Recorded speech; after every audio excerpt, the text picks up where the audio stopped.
Assalamualaikum warahmatullahi wabarakatuh. Perkenalkan, nama saya Nofan Raffi Faid Rahman dari Penjas 2E dengan NPM 192191157. Kali ini saya akan menjelaskan mengenai hakikat belajar gerak. Langsung saja ke pembahasannya. Yang pertama, pengertian belajar gerak. Belajar gerak menurut Smith adalah serangkaian proses yang dihubungkan dengan latihan atau pengalaman yang mengarah kepada perubahan-perubahan yang relatif menetap dalam kemampuan seseorang untuk menampilkan gerakan-gerakan yang terampil. Nah, menurut Smith ini terdapat 3 makna. Yang pertama, belajar merupakan pengaruh latihan atau pengalaman. Nah, perkembangan kemampuan memang bisa berkembang tanpa dilatih. Kemampuan tersebut berkembang misalnya karena pengaruh kematangan dan pertumbuhan. Contoh dalam keterampilan berlari. Nah, tanpa dilatih, berlari ini pasti semua orang bisa berlari karena kematangan, tetapi perlu ditanyakan prestasi berlarinya, begitu. Yang kedua, belajar tidak langsung teramati. Nah, seperti yang saya sudah jelaskan bahwa belajar gerak itu tidak hanya dalam berlatih saja, tetapi juga karena pematangan atau perkembangan atau pertumbuhan. Nah, yang ketiga, perubahan yang terjadi relatif melekat. Nah, maksudnya perubahan tersebut terjadi karena kemampuan dan pengalaman gerak tertanam dalam memori dalam otak secara tidak langsung. Nah, proses inilah yang menetapkan perubahan yang terjadi agar relatif menetap. Nah, langsung saja ke pembahasan yang kedua, konsep belajar gerak. Konsep belajar gerak yang pertama menurut Shirley Cooker tentang konsep motor learning dan control for practitioner. Belajar gerak adalah suatu proses dilibatkan dalam melakukan gerak dan seleksi suatu keterampilan motorik tentang apa yang menjadi penghambat gerak tertentu. Studi yang berkaitan tentang belajar gerak yaitu motor kontrol dan melibatkan sistem saraf, fisik, dan aspek tingkah laku tentang pergerakan manusia. Nah, kedua ilmu yang terkait yakni motor learning dan motor kontrol perlu dikembangkan dan saling melengkapi tentang pemahaman tentang konsep keterampilan motorik. Dari pemahaman tersebut dapat menyediakan bagaimana praktisi pergerakan manusia dengan fundamental. Pengetahuan tidak hanya menjelaskan tentang teori perilaku gerak manusia, namun di dalam pemahaman tersebut menyediakan pembelajaran yang efektif dalam perencanaan praktek yang optimal dan bagaimana pula tahap rehabilitasi dan pengalaman dalam pelatihan. Yang kedua, konsep menurut Anis Sumwaikuk dan Marjur tentang motor kontrol teori dan practical application. Belajar gerak adalah proses memperoleh pengetahuan.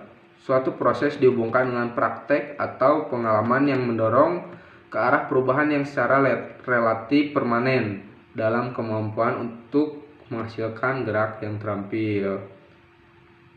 Nah, dari beberapa pendapat dapat ditarik kesimpulan tentang konsep belajar motorik learning, yakni bahwa gerak yang timbulkan akibat adanya respon dan stimulus, artinya manusia akan bergerak karena menginginkan sesuatu yang dibutuhkan atau diinginkannya.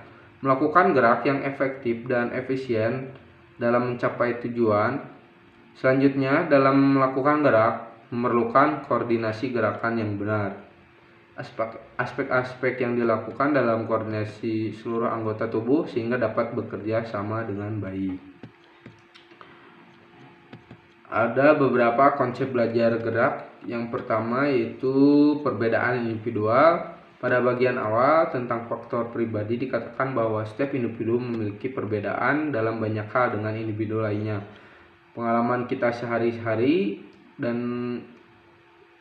secara empiris pun menyatakan hal yang sama tentang hal ini, bahwa individu memang dilahirkan dan kemudian berkembang sesuai dengan potensi dan pengalaman yang dilaluinya berbeda-beda. Jadi kemampuan geraknya juga berbeda-beda. Yang kedua, kemampuan dan keterampilan.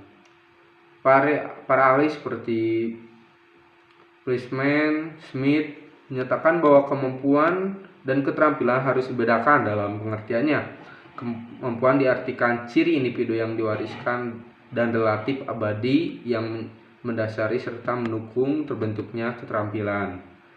Sedangkan keterampilan mengacu secara spesifik pada tugas tertentu serta dicapai dengan adanya latihan serta pengalaman. Oke. Langsung saja ke pembahasan yang terakhir, yaitu ranah belajar gerak.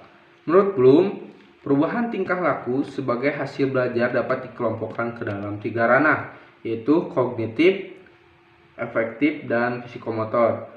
Nah, dari ketiga kesadaran gerak dasar tersebut yang harus dicapai melalui pendidikan jasmani di sekolah, maka komponen gerak dasar yang perlu diajarkan oleh guru dapat dikelompokkan ada 3 ranah yang berkaitan dengan perkembangannya, yaitu afektif, kognitif, dan motorik.